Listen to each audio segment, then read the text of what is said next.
FDH Internacional y Fish Studios presentan Clasificación A. Hola, ¿cómo están? Bienvenidos a Clasificación A. Mi nombre es Natán Díaz y queremos dar la bienvenida a todos los que nos escuchan en diferentes partes del mundo, a través de las diferentes emisoras y también a través del podcast. Gracias por acompañarnos nuevamente. Hoy tengo conmigo en el estudio aquí a mi buen amigo Daniel Puerto. Bienvenido, Daniel. Gracias, Natán. Gracias por invitarme y es un gusto compartir contigo hoy. Normalmente no andas por acá, por la Ciudad de México. Normalmente estás en Guadalajara. Cuéntanos un poquito acerca de eso, de tu familia y tu ministerio allá. Sí, bueno, mi esposa Claudia es de Guadalajara. Yo soy originario de Honduras. Tenemos 3 hijos, 8 años, 6 y 1 año. Y residimos en Guadalajara y en estos momentos estamos en la preparación para comenzar una iglesia, plantar una iglesia al sur de la ciudad. Es una ciudad de 5.3 millones de personas.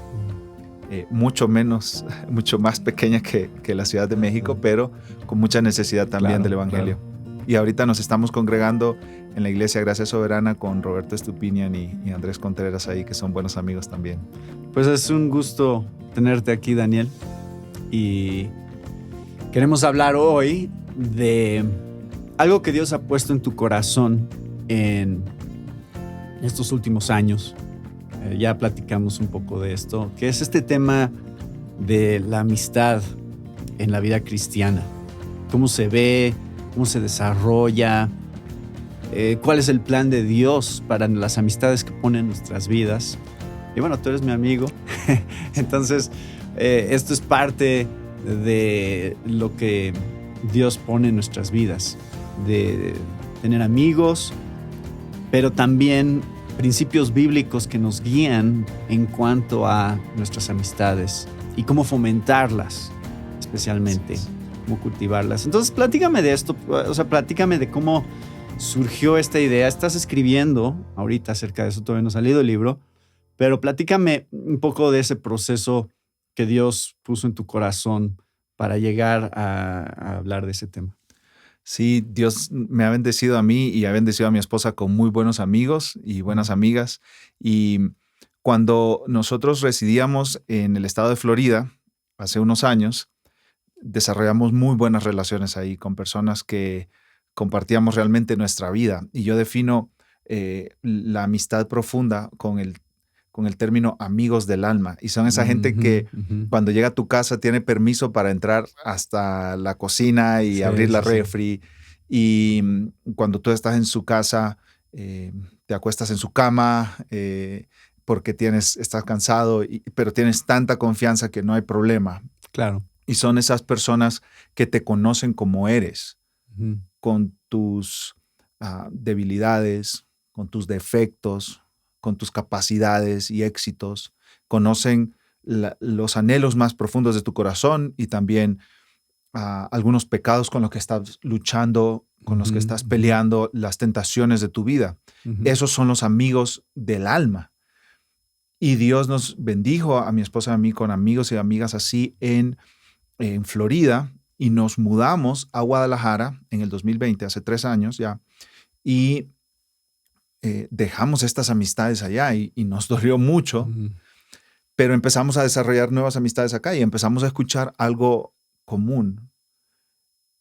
Hace tiempo que no tenía este tipo de relaciones con alguien, este tipo de amistades tan profundas con alguien. Entonces yo empecé a platicar con mi esposa y a decirle, a preguntarle, ¿soy yo o de verdad esta es una necesidad real en las personas con las que nosotros estamos conviviendo, este tipo de relaciones profundas? Entonces empecé a leer y empecé a estudiar, empecé a investigar sobre el tema de la amistad, y lo que descubrí fue sorprendente. En el 2017, en Gran Bretaña, pusieron un ministro de soledad. Hemos escuchado de ministro de educación, ministro de salud en el gobierno, ¿no? Del gabinete del presidente, podemos decir. Sí. Pero yo nunca había escuchado de un ministro de soledad. Lo cual nos dice que estamos solos, o sea, incluso a nivel gobierno se están dando cuenta de las profundas necesidades que hay entre la población por la soledad. Y el cirujano general de Estados Unidos, apellido Murthy, él dice que es una epidemia en Estados Unidos, la soledad.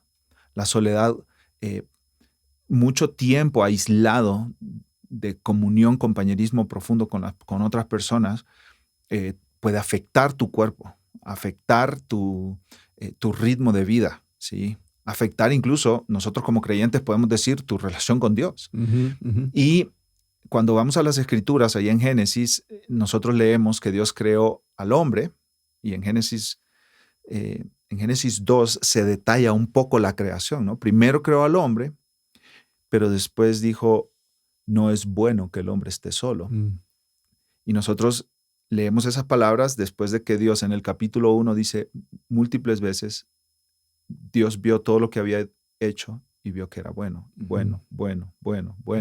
Pero cuando llega al capítulo 2 dice, no es bueno que el hombre esté solo. Entonces creó a la mujer y obviamente esto nos habla directamente del matrimonio, pero indirectamente nos habla de que somos seres sociales. Y así dice Calvino en su comentario de Génesis. Correcto. En su comentario de Génesis, Calvino dice que esta frase, no es bueno que el hombre esté solo, habla de que Dios nos creó para tener relaciones profundas, comunión profunda con otras personas. Entonces, este ha sido mi recorrido para interesarme por el tema, y cuando vemos la historia, nosotros vemos grandes pensadores como Aristóteles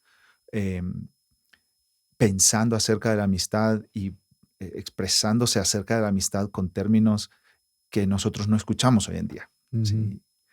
Como algo necesario para la vida, por ejemplo. Claro. Nosotros escuchamos a Agustín de Hipona hablar en esos mismos términos. Más adelante, después de Agustín de Hipona, años 1200, Tomás de Aquino, hablando en esos mismos términos. Y más contemporáneos nuestros, más cerca de nosotros, Jonathan Edwards, C.S. Lewis, hablando en los mismos términos. ¿Sí? Entonces, me ha sorprendido mucho el tema de la amistad, lo mucho que necesitamos considerar este tema en nuestros contextos, en nuestras iglesias, y yo puedo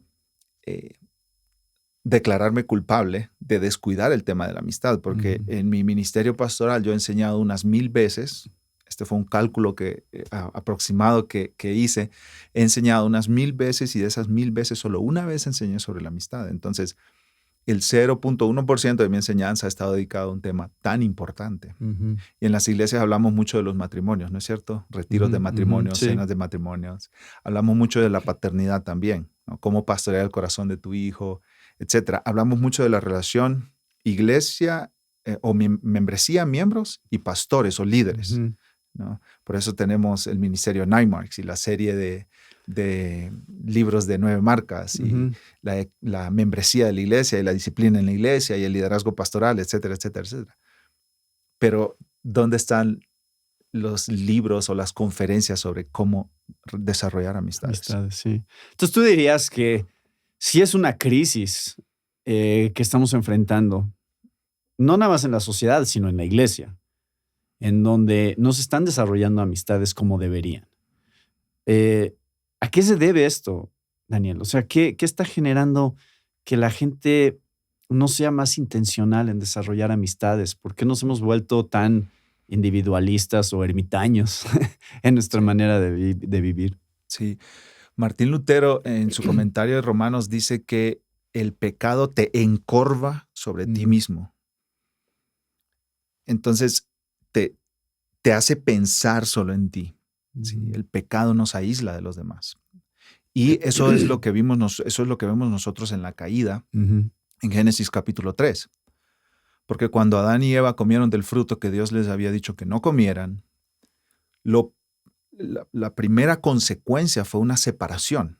Separación entre ellos y Dios, y separación entre ellos. Empezaron a culparse, Adán a Eva. Eva después a la serpiente, se escondieron, se aislaron. O sea, el pecado, la entrada del pecado en la humanidad causó como una de las primeras consecuencias separación. Separación de Dios, separación entre ellos. Entonces, aquella pareja que estaba en este paraíso estaba separada. ahora. Sí. Y estaban... Algo pasó en su relación. Correcto. Donde se avergonzaron de verse como eran, por eso tuvieron que cubrirse. Y el siguiente pecado que nosotros vemos narrado en las Escrituras es el pecado de Caín contra Abel, un asesinato entre hermanos de sangre. O sea, la división entre personas fue profunda, tan profunda que un hermano mató a otro. Entonces, la entrada del pecado en la humanidad, ¿sí?, produjo muerte de las relaciones. Entonces podemos decir que es algo natural en nosotros aislarnos, natural en nuestra condición caída. Es natural en nuestra condición lejos de Cristo. Pero Cristo vino a reconciliarnos con Dios, pero no solo a reconciliarnos con Dios, que ese es un tema que nosotros los evangélicos somos muy buenos en recordar, ¿sí? Reconciliados con Dios por medio de Cristo. Este es un tema del cual hablamos, ¿no? Arrepiéntete de tus pecados y confía en Jesús para estar en paz con Dios. Pero descuidamos la otra parte, que es que Jesús vino a reconciliarnos unos con otros también. Claro. Por ejemplo, en la iglesia del primer siglo estaban los gentiles y los judíos. Eran dos grupos que no tenían relación unos con otros. Eran dos grupos que podríamos decir llegaban al punto de odiarse unos contra otros, sí, ¿no? Entonces, Cristo vino y formó un cuerpo. De los dos, un cuerpo. Sí, y eso habla de Efesios, eso habla de Gálatas, ¿no? Entonces, Cristo vino, sí, a reconciliarnos con el Padre, a reconciliarnos con Dios. Y Cristo vino a reconciliarnos unos con otros. Entonces, cuando nosotros contemplamos la obra de Cristo, tenemos que contemplar una consecuencia de esa obra, que es que Dios vino en Cristo a reconciliarme con mi vecino. De manera que ahora yo soy capaz de amar a mi vecino y de ser vulnerable en mi relación con él. Y de poder confesar mi pecado y de poder no usar máscaras, ¿sí? Porque el Evangelio me dice que yo soy pecador y que lo reconozca y que hay perdón en Cristo. Entonces, cuando yo voy con mi amigo, ya no tengo yo que guardar apariencias, ¿sí? Porque en el Evangelio estoy perdonado. Claro. Entonces yo puedo venir y tener este tipo de relaciones profundas donde nos conocemos, podemos decir íntimamente, nos conocemos más que las apariencias externas y hablamos mucho más profundo que las conversaciones de la superficie, ¿no? Que cuánto quedó el partido de la liga que seguimos, o cómo estuvieron los tacos de la otra noche, o etcétera, ¿no? Del clima. Estas conversaciones superficiales son necesarias porque ahí empiezan las relaciones profundas. Claro. Pero el Evangelio me ayuda a mí a profundizar y la obra de Cristo me reconcilia con otros. Pero entonces no nos gusta ser vulnerables, no nos gusta ser transparentes acerca de nuestros pecados y debilidades, y por eso a veces guardamos distancia de la gente, porque preferimos estar en un nivel superficial, preferimos nada más hablar de cosas que no nos pongan incómodos, pero nos perdemos de muchas bendiciones cuando hacemos eso, cuando no nos abrimos con alguien, cuando no tenemos una relación cercana con alguien. Entonces, ¿cómo fomentamos, Daniel, estas relaciones? ¿Cómo podemos ser más intencionales en buscar algo que Dios quiere para nosotros? Entonces, es parte del plan de Dios en nuestra santificación. ¿Cómo podemos ser más intencionales para fomentar y cultivar relaciones que sí sean profundas? Y sé que esto es mucho de lo que has estado meditando. O sea, hay pasos específicos, hay cosas muy claras que la Biblia nos muestra que podemos hacer para buscar que las relaciones que tengamos con ciertas personas sean profundas. Así es. Yo creo que antes de responder tu pregunta, hago eco de lo que decías. No nos gusta ser vulnerables con otros porque sentimos que nos pueden hacer daño. Y sabes, tenemos que ser totalmente ir de frente con esta información, ¿no? Tenemos que ser totalmente honestos. No es fácil construir relaciones profundas con otros porque nos pone en riesgo. Claro. ¿Sí? Nos pone en riesgo de ser lastimados, de ser defraudados. Nos pone en riesgo de ser traicionados. ¿Sí? Y podemos ver esto en la vida misma de Cristo. Claro. ¿Sí? En Juan 15, Jesús está hablando con sus discípulos en el aposento alto, horas antes de ser arrestado, ser enjuiciado y crucificado. Y Él les dice, ya no los llamaré siervos, sino que los he llamado amigos. Porque un señor no le da a conocer a su siervo lo que va a hacer, pero un amigo sí le da a conocer a otro amigo lo que va a hacer. Entonces, ustedes son mis amigos porque yo les he declarado todo lo que recibió del Padre. Claro. Entonces, Cristo está diciendo a este grupo de hombres, 11, porque Judas ya había salido, ustedes son mis amigos.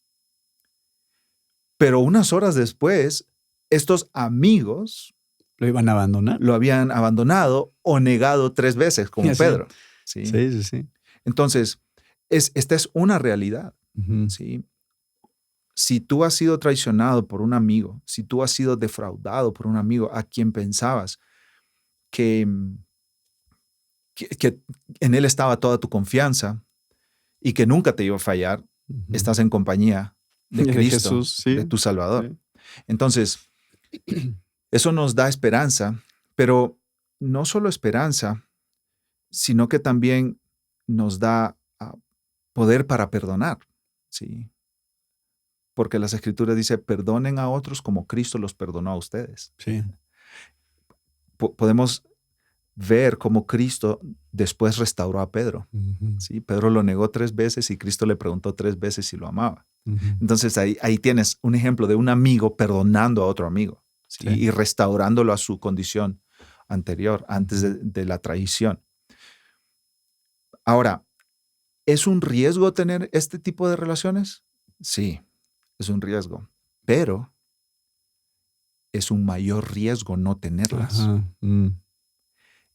Y nosotros debemos recordar esto. Es un riesgo tenerlas, pero es un mayor riesgo no tenerlas. Y ahí la decisión que nosotros debemos de tomar es ¿cuál riesgo quiero? Tenerlas, que es un riesgo, claro que sí, tenemos que ser honestos. Es un riesgo tener este tipo de relaciones profundas con otros, pero tal vez alguien puede engañarse a sí mismo y decir, no, yo no tengo este tipo de relaciones para no correr ese tipo de riesgos. No, pero entonces correrás otro tipo de riesgos, ¿sí? Es como manejar. Cuando te están enseñando a manejar, te dicen que hay puntos ciegos, hay cosas que no miras. Por eso tienes que voltear tu cabeza o usar los retrovisores, ¿no?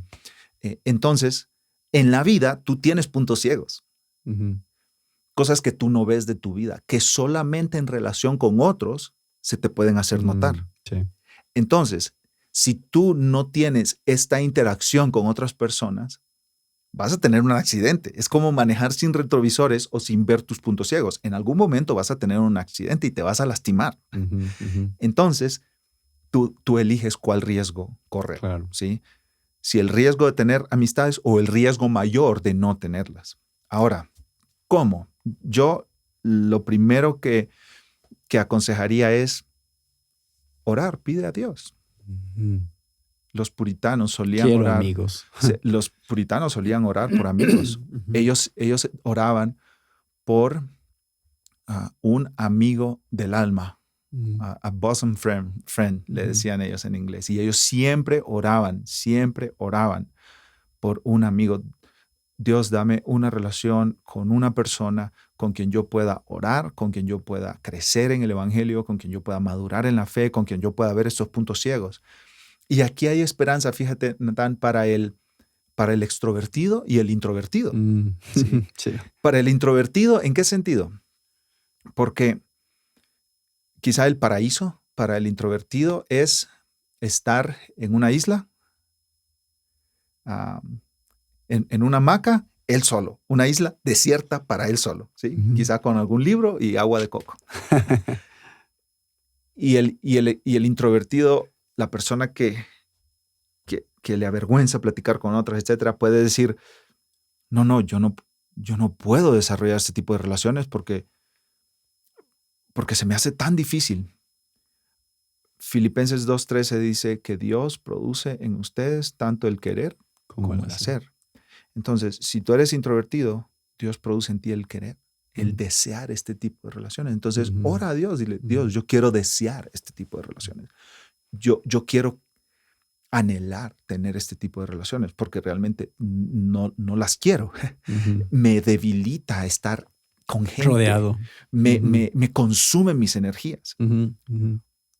Pero por otro lado, esto es esperanza para el extrovertido también, porque el extrovertido se puede engañar y decir, relaciones, claro, por tengo supuesto. Muchos amigos. Tengo muchísimos amigos. Yo organizo fiestas.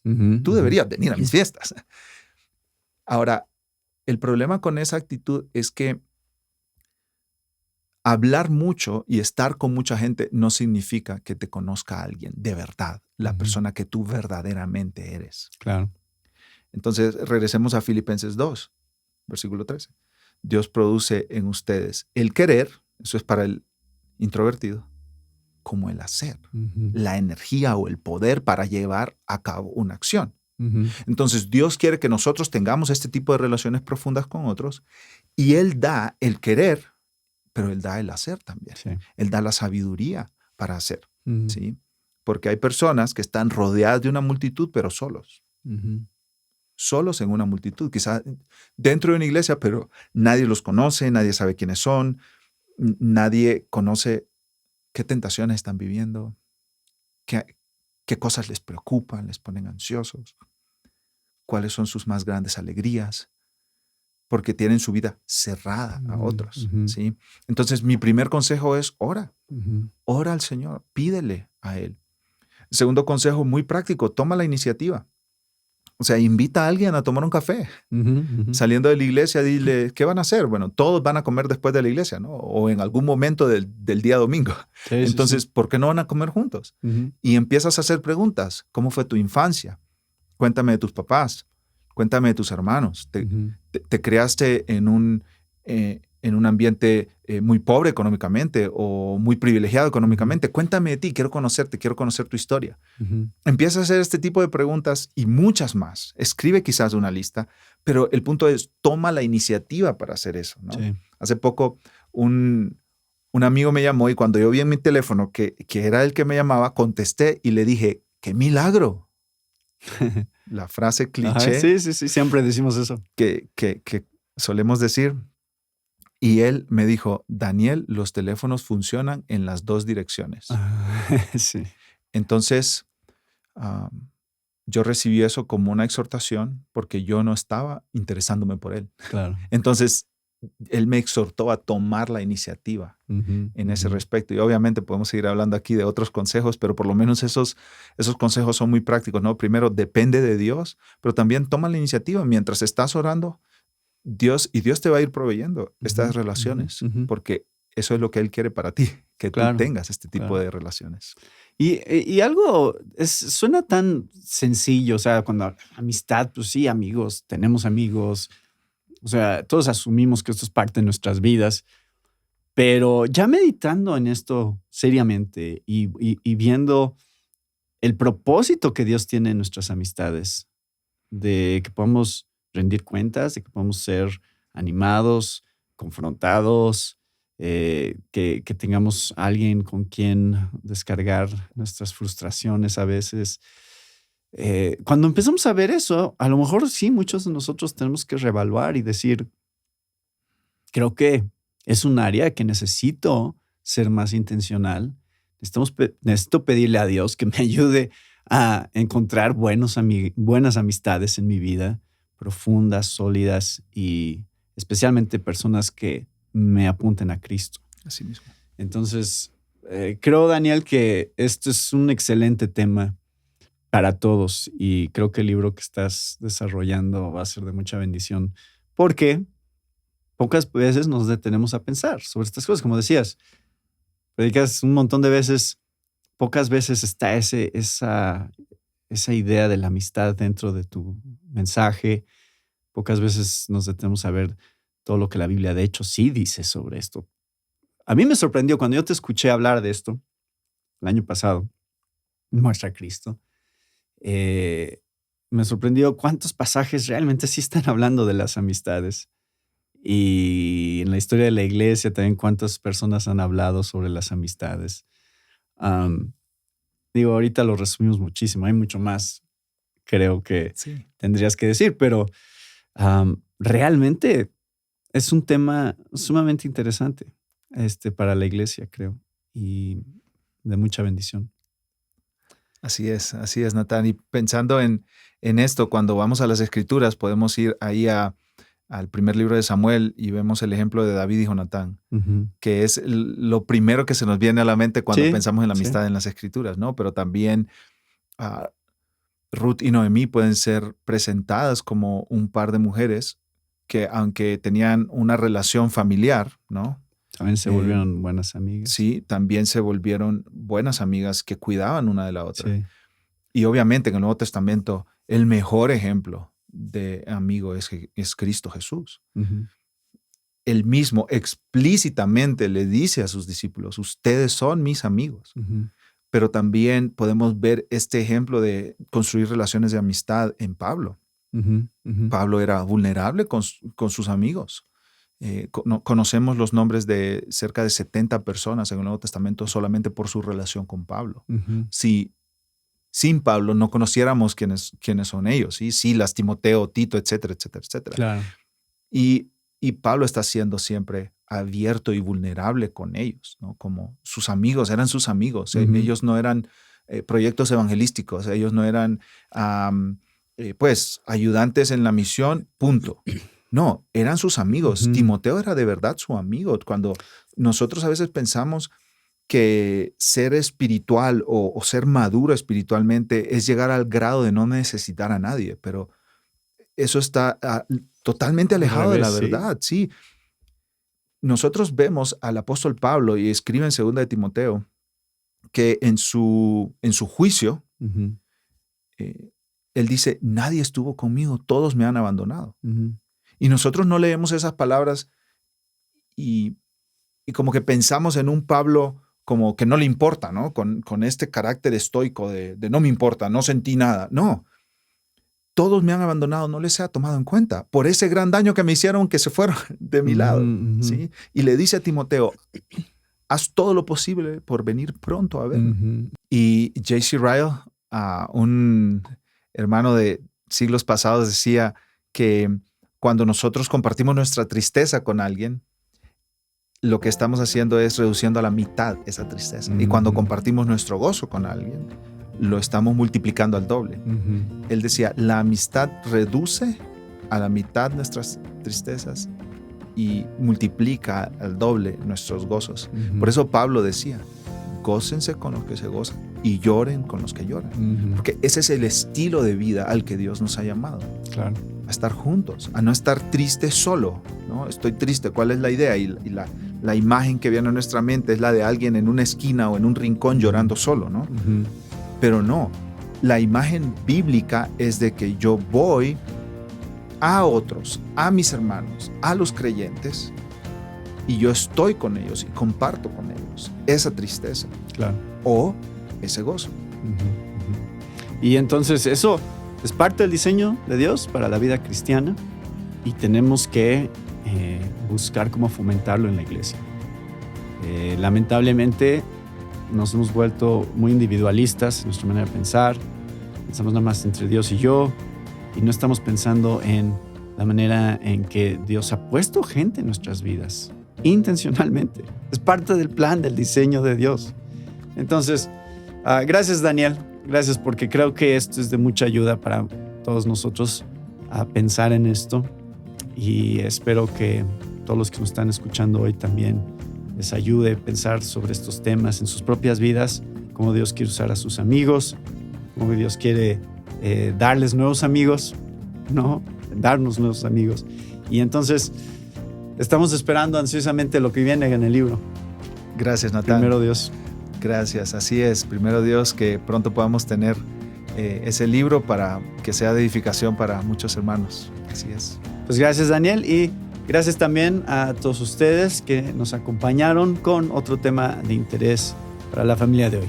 Se despide de ustedes, Natán Díaz.